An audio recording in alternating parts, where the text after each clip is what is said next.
kita akan memasuki seri pemahaman Alkitab tentang masa raya Tuhan. Sekarang kita sedang berbicara tentang Paskah. Dalam bagian kedua dari seri ini, setelah pendahuluan, kita akan lanjut untuk membicarakan tentang Paskah. Pada waktu yang lalu, saya telah berbicara tentang bagaimana peristiwa Paskah yang ditetapkan Tuhan di tanah Mesir bagi bangsa Israel itu merupakan suatu titik awal dari suatu pergerakan umat Tuhan, khususnya umat Israel, untuk meninggalkan situasi yang berat yang mereka sudah alami ratusan tahun sebagai budak di Mesir, dan kemudian dibebaskan lalu kemudian berangkat menuju ke tanah perjanjian. Dan ini memiliki nilai-nilai yang sangat baik sekali sebagai firman Tuhan untuk kita mencoba melihat tentang bagaimana keberadaan kita sebagai gereja Tuhan pada hari-hari yang terakhir ini. Sebagaimana yang ditegaskan oleh kitab suci, bahwa pada umumnya para teolog juga sepakat bahwa Paskah yang telah ditetapkan Allah bagi bangsa Israel merupakan bayangan peranan Yesus Kristus dalam karya penyelamatannya di kayu salib bagi seluruh umat manusia.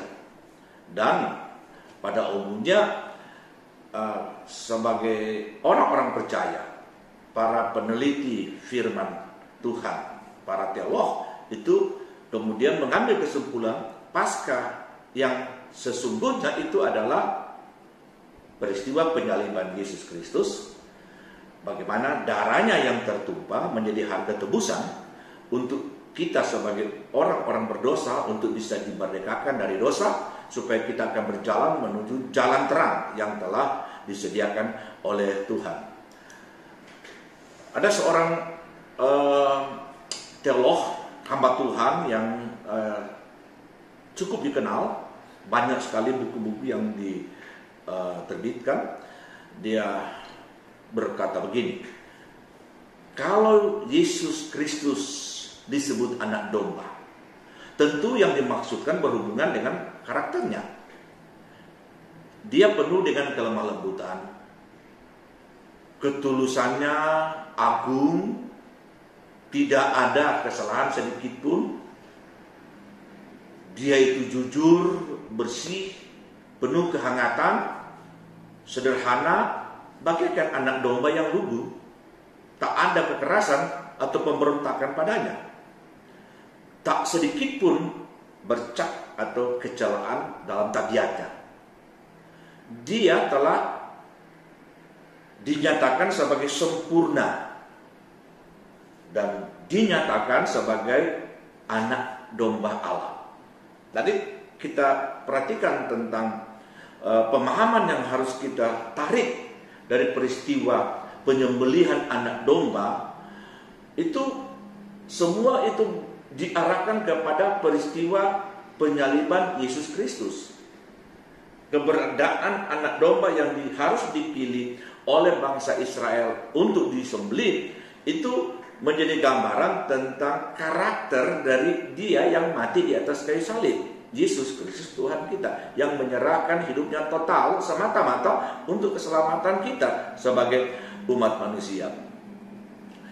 Saya akan pada kesempatan ini berbicara tentang Paskah. Kita akan secara khusus melihat peristiwa Paskah yang pertama yang menjadi dasar penyelenggaraan Hari Raya Paskah Israel, yaitu yang terdapat dalam Keluaran pasal 12 ayat 1 sampai 14. Itu adalah bagian yang sangat penting kalau kita mau berbicara Paskah, lalu kemudian diaplikasikan dengan apa yang telah dikerjakan oleh Tuhan Yesus di atas kayu salib sebagai anak domba Allah yang menebus dosa isi dunia. Maka Keluaran pasal 12 itu sangat penting sekali untuk kita coba selidiki dengan saksama. Nah, saya tidak akan meminta untuk saudara membaca sekarang secara menyeluruh tentang ayat-ayat yang saya telah utarakan, tetapi saya hanya akan mengambil inti-inti yang terdapat di dalam kitab Keluaran pasal 12. Saudara nanti akan membacanya sendiri ya, setelah saudara selesai menyaksikan apa yang kita sedang bicarakan sekarang. Tapi saya ingin supaya kita perhatikan ada 8 kunci pokok Paskah. Jadi di dalam Keluaran 12 ayat 1 sampai 14 itu ada 8 kunci pokok Paskah yang menampilkan posisi Kristus sebagai anak domba yang tersembelih guna keselamatan umat manusia. Jadi ada 8 kunci pokok Paskah yang terkandung di dalam ayat-ayat dari ayat 1 sampai ayat 14 dalam Keluaran pasal 12. Dan ini yang merupakan hal utama yang saya akan sampaikan pada sesi sekarang ini. Yang pertama, kalau saudara memperhatikan di dalam ayat-ayat itu, ketentuan Allah tentang melaksanakan Paskah, yaitu mereka harus mengambil seekor anak domba, dan kemudian anak domba itu disimpan 4 hari, yaitu diambil pada tanggal 10 Abib atau tanggal 10 Nisan, lalu kemudian disembelih pada tanggal 14. Ya, jadi di sini kita lihat ada ketentuan yang sangat spesifik tentang bagaimana cara mereka melaksanakan Paskah. Pada awalnya mereka harus memilih dan mengambil seekor anak domba, satu keluarga seekor anak domba, lalu kemudian anak domba itu akan disimpan, dan itu harus sesuai dengan tanggalnya, yaitu tanggal 10 bulan Abib, dan nanti pada tanggal 14 sama-sama akan menyembelih anak domba itu. Jadi itu penting, ada 4 hari ya yang harus diberikan kepada anak domba untuk disimpan, itu istilahnya itu dikandangkan dan jangan sampai dia dilepas, dan kemudian nanti pada tanggal 14 akan disembelih. Nah, tentu saja dia mempunyai pengertian-pengertian yang berkaitan dengan apa yang menjadi rencana Allah dalam keselamatan. Kalau kita berbicara Yesus, ya, Yesus sebagai anak domba Allah, maka kita akan melihat tentang kebenaran yang berkaitan dengan bagaimana Yesus Kristus itu sepertinya sebelum dia disalibkan itu dia telah ditetapkan sebelumnya. Dia telah ditetapkan sebelumnya. Nah, coba kita perhatikan pada dalam kitab 2 Petrus 1 Petrus 1 ayat 20, dalam kitab 1 Petrus 1 ayat 20 ditekankan di sana, ia atau Yesus telah dipilih sebelum dunia ini dijadikan. Tetapi karena kamu baru menyatakan dirinya pada zaman akhir. Jadi dia itu telah dipilih sebagai anak domba yang akan menjadi harga tebusan untuk memberikan perlindungan dan keselamatan kepada orang-orang yang percaya padanya. Jadi itu sebelum peristiwa di kayu salib, dia sudah ada untuk melaksanakan misi yang besar untuk keselamatan umat manusia. Nah, sekarang kita harus cari tahu kira-kira di mana kita bisa dapat penjelasan tentang dia itu kemudian simpan selama 4 hari. Di mana itu bisa kita dapatkan? Nah, kalau kita lihat tentang bagaimana Tuhan kemudian mendapati Adam dan Hawa jatuh dalam dosa atau manusia jatuh dalam dosa, maka sejak saat itu dia langsung menetapkan suatu rencana penebusan. Rencana penebusan itu yang pertama kita lihat dalam Kejadian 3:15. Pada waktu dia melihat tentang Adam dan Hawa itu telanjang, lalu kemudian mencoba menutupi ketelanjangannya dengan daun pokok ara, maka Tuhan kemudian mengambil inisiatif untuk menutupi ketelanjangan mereka secara lebih baik dibandingkan dengan hanya daun pokok ara. Yaitu disebutkan di sana dalam Kejadian 3:15, dan Tuhan Allah membuat pakaian kulit binatang untuk manusia dan untuk istrinya, lalu mengenakannya kepada mereka. Jadi Tuhan mengambil pakaian dari kulit binatang. Kulit binatang itu dari mana? Tentu dari binatang yang lebih dahulu telah disembelih. Jadi ada darah yang tertumpah di sana. Jadi ini adalah suatu pernyataan bahwa untuk menutupi ketelanjangan, dosa dan kehidupan kita hanya ada satu cara, yaitu harus disembelih atau harus ada yang dikorbankan, lalu kemudian dari apa yang dikorbankan itu ada yang bisa digunakan untuk menjadi penutup ketelanjangan dari Adam dan Hawa. Dan yang kalau saya perhatikan kapan sepertinya dia diambil dan disimpan, itu pada waktu Tuhan sedang menyampaikan semua hukuman-hukuman baik kepada ular, kepada Adam, kepada Hawa, kepada bumi. Setelah manusia itu jatuh dalam dosa, maka Tuhan menyatakan hukumannya. Dan hukuman yang diberikan kepada perempuan itu adalah hukuman bagaimana dia harus mengandung dan harus melahirkan. Tetapi yang menarik, pada waktu dia membahas atau membicarakan tentang hukuman kepada perempuan, dia berbicara kepada iblis, ya, kepada ular, bahwa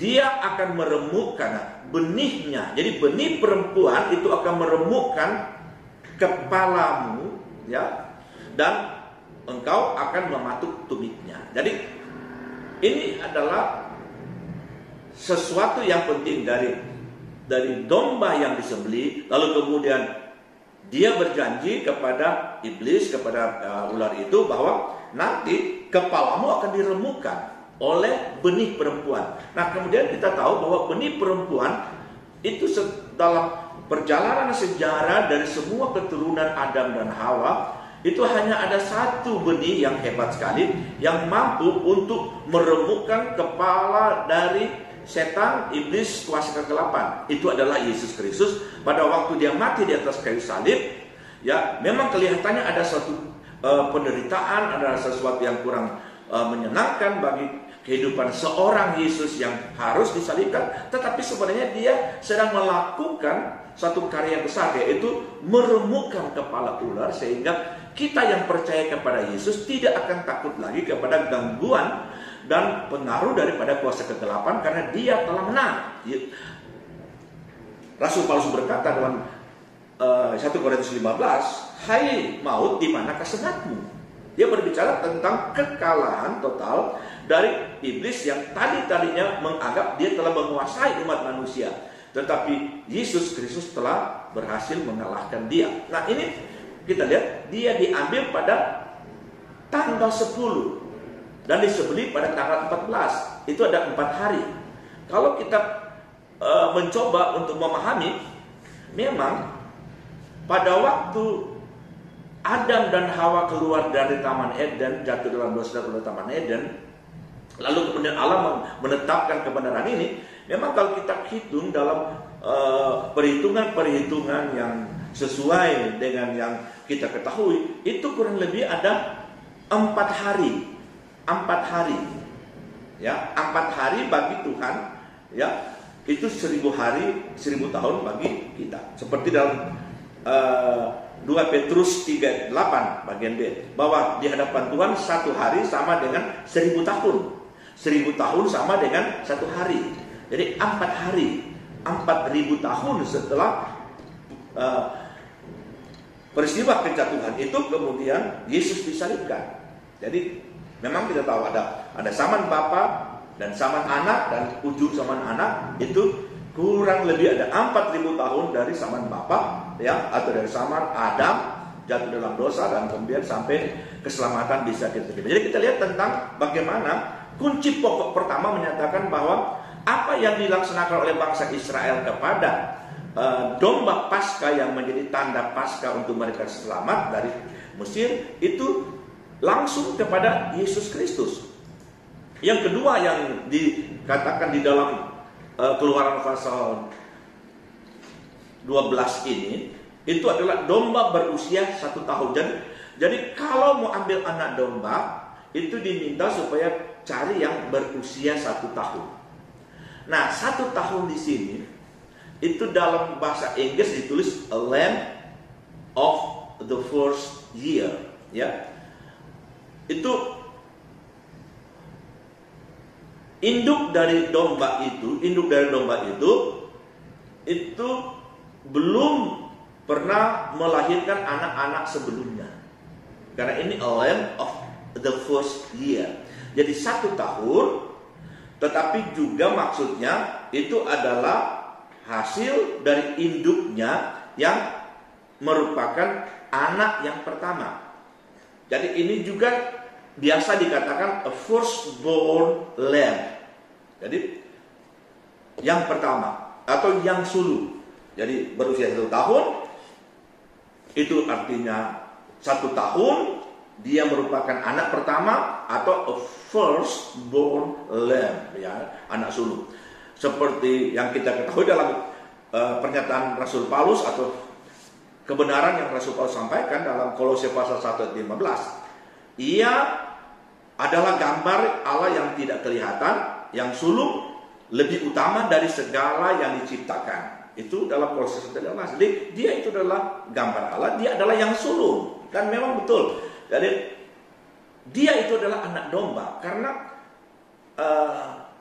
semua persyaratan untuk terlaksananya Paskah di Israel dalam Keluaran pasal 12 itu semua ada pada Yesus Kristus. Persyaratan itu terpenuhi pada Yesus Kristus. Jadi Yesus memang adalah Paskah kita yang kita ketahui. Dia adalah domba jantan, domba yang berusia 1 tahun. Dan kemudian dia bilang di samping berusia 1 tahun, domba itu harus jantan. Yang ketiga itu, yang ketiga. Jadi kunci pokok ketiga, domba itu adalah jantan.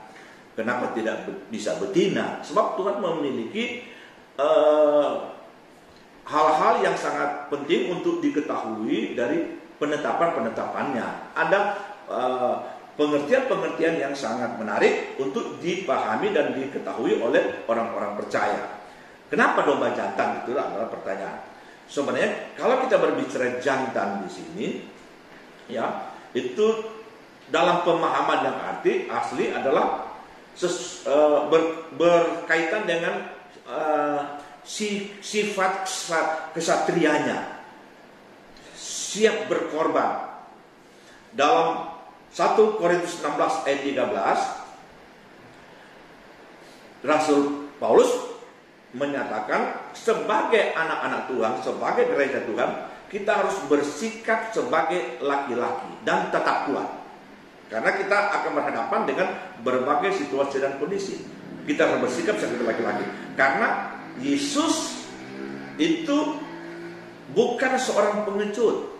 Dia walaupun anak Allah, dia tidak menggunakan atribut ilahinya sebagai Allah untuk mencoba menghambat atau mencoba menahan semua rencana-rencana jahat yang akan dilakukan oleh perwira Romawi, orang-orang Farisi, Saduki, atau oleh kuasa kegelapan.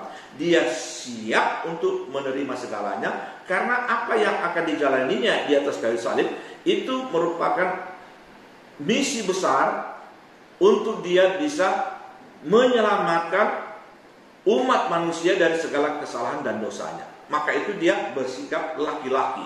Karena memang dia harus bertanggung jawab atas segala dosa dan kesalahan kita, maka dia maju untuk menggantikan tempat kita. Kita yang seharusnya mati karena segala dosa-dosa kita yang begitu banyak, tapi dia ambil alih itu supaya kita bisa selamat. Ya, itu ya. Maka itu dia mengorbankan dirinya. Itu kalau seorang yang jantan itu memang dia bisa bertarung, tetapi kalau memang dia harus mengambil tanggung jawab pada suatu kondisi tertentu, dia siap untuk berkorban.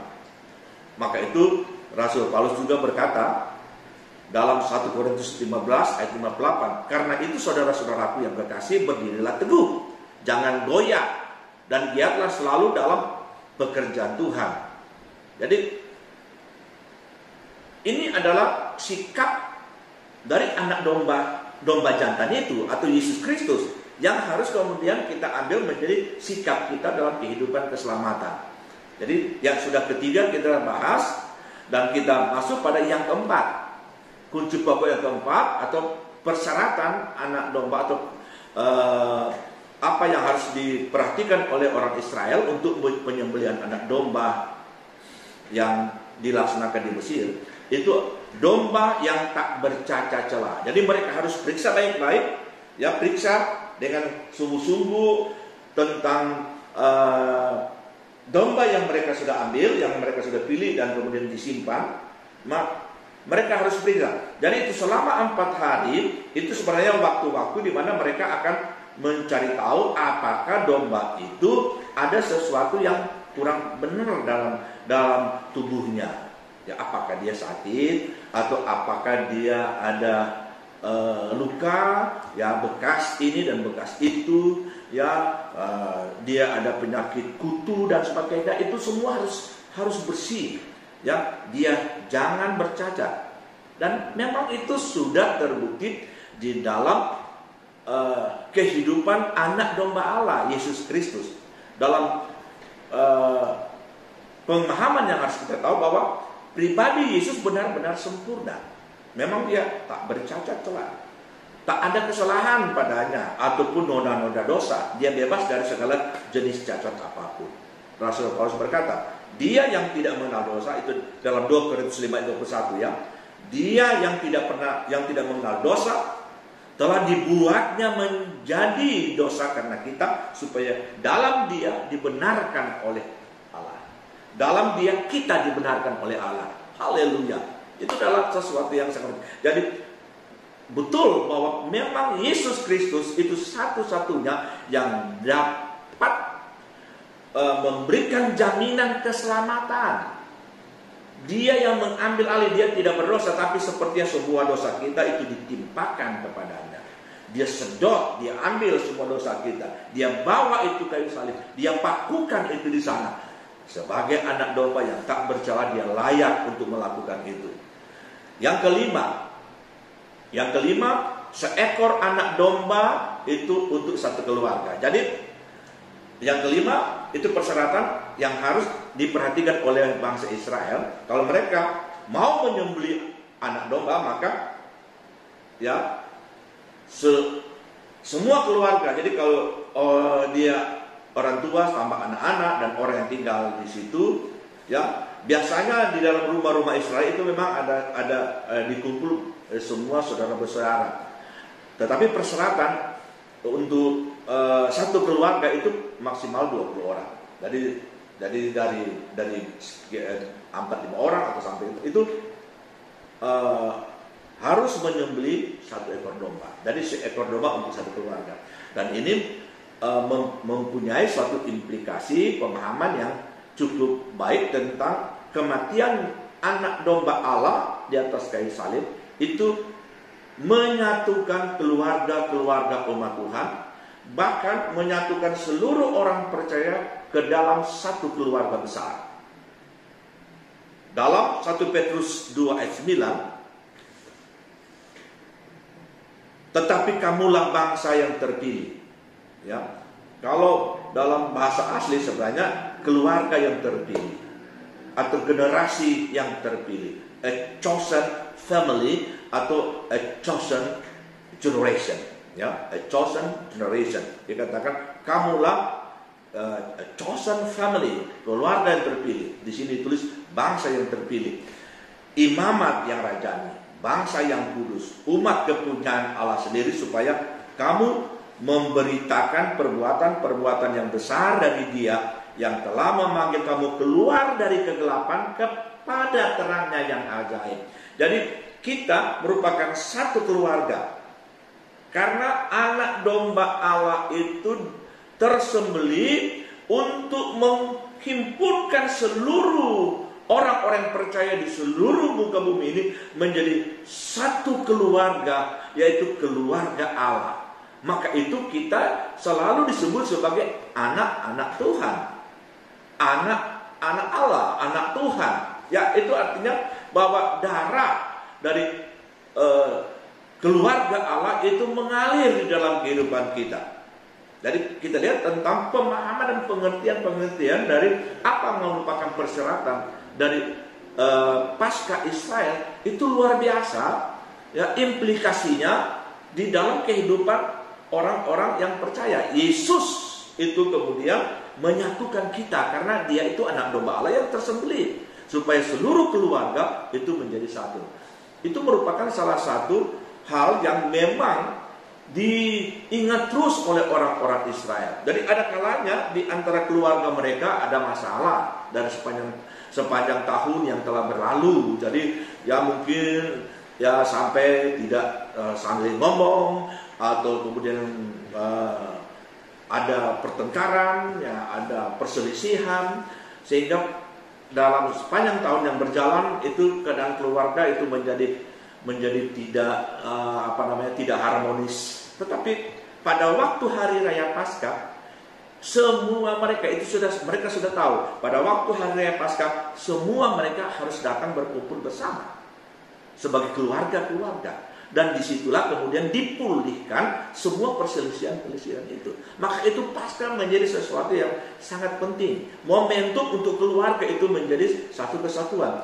Darah anak domba Allah yang telah tercurah di atas kayu salib itu seharusnya menjadi alat yang menyatukan bahwa kita adalah satu keluarga Allah. Yang keenam, seluruh Israel ambil bagian dalam penyembelihan.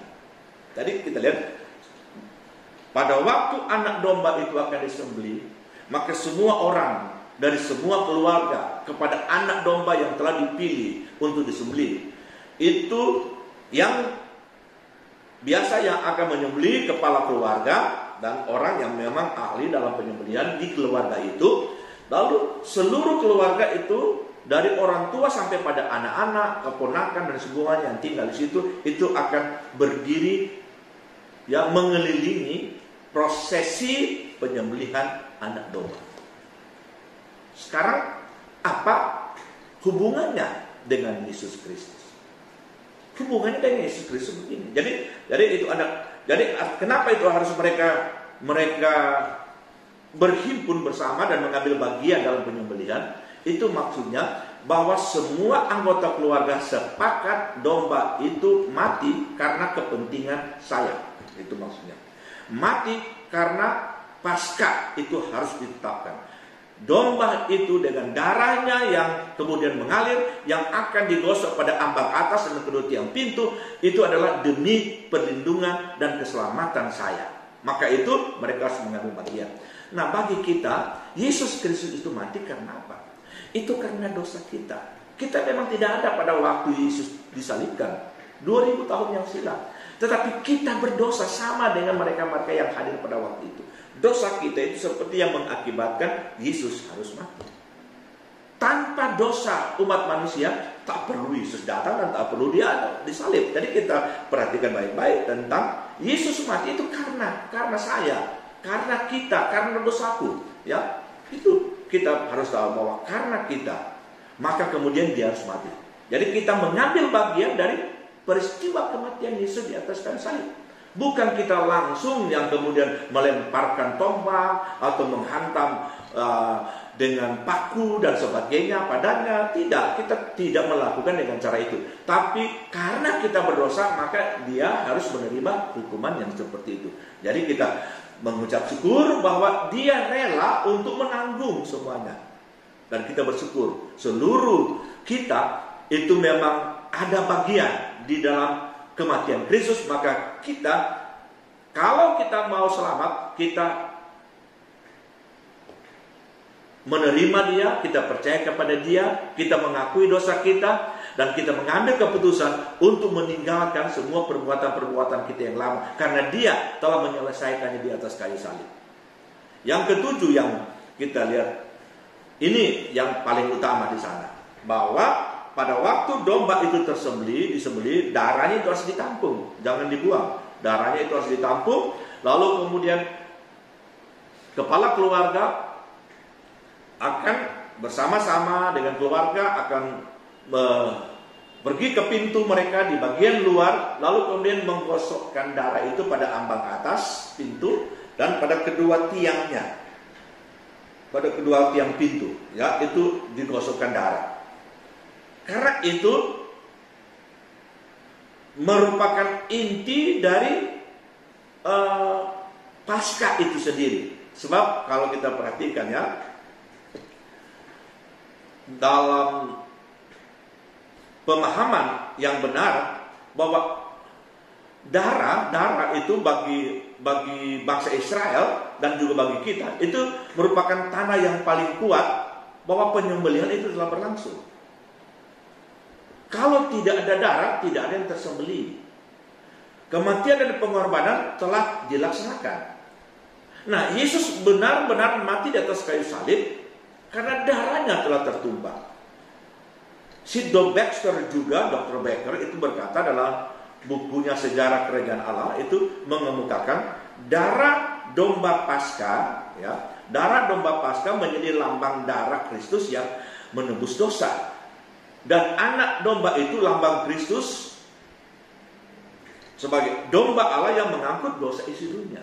Jadi kita lihat bahwa darah itu merupakan, ya, darah domba Paskah yang pada masa Israel yang telah menyelamatkan mereka dari hukuman maut, ya, dan kemudian bagi kita kematian di atas kayu salib itu menjadi suatu tanda Dia telah menumpahkan darah, dan darah itu kemudian seperti melemuri seluruh salib itu, dan ambang atas dan kedua tiang pintu itu bisa menjadi satu salib tertentu untuk kita bisa memahami sebagai perlindungan bagi kita. Maka itu di dalam pembahasan yang lalu saya telah mengutip itu ayat yang berkata bahwa apabila aku melihat darah, aku akan lewat. I will pass over you. Jadi apabila aku melihat darah yang ada pada ambang atas dan kedua tiang pintu, Dia akan pass over, atau Dia akan pasca, atau dalam bahasa Ibrani pesah, atau Dia akan menjadi suatu tanda perlindungan yang sangat ajaib bagi kita. Jadi itu malaikat maut itu akan lewat dan kita terlindung. Jadi ini adalah hal yang sangat luar biasa. Justru ini yang merupakan kebenaran untuk kita bisa tahu bahwa Paskah itu merupakan sesuatu yang sangat penting untuk kita bisa menyadarinya bahwa Tuhan itu sungguh baik. Yang kedelapan, yang terakhir, tak ada satu tulang pun, ya, tak ada tulang yang dipatahkan. Jadi kalau mereka menyembelih anak domba dan kemudian mereka akan masak untuk kemudian mereka makan dagingnya, itu jangan sampai ada tulang yang dipatahkan. Jadi jangan ada sampai ada tulang yang dipatahkan. Jadi pada waktu itu disembelih itu dalam keadaan utuh dan kemudian mereka bakar, ya, sebagai korban, dan disebutkan dia harus utuh, tak ada tulang yang dipatahkan. Nah, yang menarik di sini pengertian dari tak ada yang tulang dipatahkan itu berbicara bahwa korban Kristus itu utuh, ya, korban Kristus itu utuh. Dia berkorban di atas kayu salib secara utuh, tidak menyimpang dari ketentuan serta tidak menyimpan dari rencana Allah. Dalam kitab Ibrani pasal 5 ayat 8 di situ dikatakan, dan sekalipun ia adalah anak, ia telah belajar menjadi taat dari apa yang telah dideritanya. Jadi kita lihat dia mati tidak dipaksa untuk mati. Dia memang menderita, dia dianiaya. Tetapi kita lihat kematiannya itu adalah kematian dalam ketaatan. Dalam ketentuan yang berlaku di Yerusalem, ya, dalam hukum-hukum Taurat, itu agama Yahudi, bahwa tidak ada satu orang pun yang harus dibiarkan di atas tiang gantungan. Ingat, ini hukuman salib itu bukan hukuman orang Yahudi. Ini adalah hukuman Romawi bagi penjahat-penjahat. Ya. Tetapi kemudian hukum Romawi itu mematuhi hukum agama yang ditetapkan di Yerusalem, yaitu bahwa kalau ada orang yang dihukum salib yang tergantung, itu sebelum persiapan Paskah sorenya, itu mayatnya itu harus diturunkan. Entah bagaimana, pokoknya dia harus turun dalam bentuk mayat. Nah, biasanya ada orang-orang yang dihukum salib memiliki daya tahan yang cukup kuat, sehingga setelah dia dipaku di salib, setelah dia cambuk dan dilakukan semua cara, dia bisa bertahan sampai beberapa jam, ya, yang seterusnya sampai kemudian memasuki senja dan malam. Nah, menurut hukum, ya, karena yang harus diturunkan itu adalah mayat, maka biasanya algojonya ini kepala pasukan itu akan memeriksa itu mayat. Itu orang yang disalib. Kalau orang itu belum mati setelah disalib sekian jam, maka kira-kira di antara jam 4, jam 3, jam 4 itu, maka mereka akan menghantam dengan balok kayu pada kakinya secara mendadak, dan itu biasanya langsung mati itu di atas. Nah, demikian juga yang terjadi pada penyaliban yang berlangsung bersama-sama dengan Yesus. Jadi kan ada 3 orang, ya, 2 orang di sebelah kiri dan kanan, dan Yesus yang di tengah. Jadi pada waktu sudah waktunya akan diturunkan yang disalib itu dalam bentuk mayat, mereka periksa. Ternyata bahwa 2 mayat kiri kanan itu memiliki daya tahan tubuh yang cukup kuat. Pada waktu mereka periksa itu masih hidup, mereka hantam dengan balok dan kemudian segera mati, diturunkan. Demikian juga yang satu dilakukan dengan cara yang sama. Tapi pada waktu Yesus mati, pada waktu mereka datang pada Yesus, Yesus sudah mati. Dia telah menyerahkan rohnya dan dia telah mati dalam kata, sehingga tidak ada tulang yang patah. 2 orang kiri kanan patah-patah tulang kakinya karena dihantam dengan balok yang besar. Jadi kita lihat di sini tentang Yesus itu begitu luar biasa. Untuk kita dia menyerahkan seluruhnya secara langsung demi keselamatan kita. Maka itu Yesus Kristus dalam pernyataannya dan ditulis oleh Rasul Yohanes, ya, karena begitu besar Allah mengasihi isi dunia ini, sehingga dia telah mengaruniakan anaknya yang tunggal itu, sehingga barang siapa yang percaya akan dia tidak akan binasa, melainkan beroleh hidup yang kekal. Paskah bagi kita, Yesus adalah Paskah yang sejati. Dia yang telah melakukan segalanya untuk kepentingan kita. Kita akan lanjut pada seri berikutnya tentang aplikasi Paskah dalam doktrin dasar gereja Tuhan pada hari-hari ini. Kita berdoa. Terima kasih dalam nama Tuhan Yesus Kristus, kami telah menerima pemahaman firman pada saat ini, dan kami akan melanjutkan pada hari yang akan datang. Dalam nama Yesus, haleluya, amin.